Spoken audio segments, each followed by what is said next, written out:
Hi, my name's Scott Reel, and on behalf of Expert Village, I'd like to talk to you about container gardening. There are a lot of different soils out there for container mixes.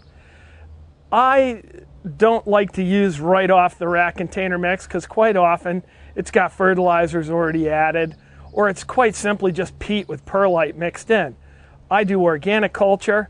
I like to mix a little more readily available food in there, some more humuses and whatnot. So I'm going to show you how to make a good organic mix for containers. First thing to start with is some good old-fashioned potting mix. Now for a lot of people, this is the one step that'll get them the rest of the way. And would I be able to grow in my container mix like this? Well, yeah, probably. But again, peat does not break down readily, and when it does break down, it can tend to be kind of acidic. And the perlite doesn't break down at all. There's not a lot of extra food here for my plants. So what I'd like to do is to add in a gardening soil, in this case from my friends at the coast of Maine, and it's made with a lot of extra humus, with kelp, with other fertilizers in it that are going to help add a lot of organic component and humus. And you can tell just to look at it how black and rich this is. Now we're really adding some organic content back to this soil. It's going to make it a little bit heavier than the original mix would, but that's okay with me.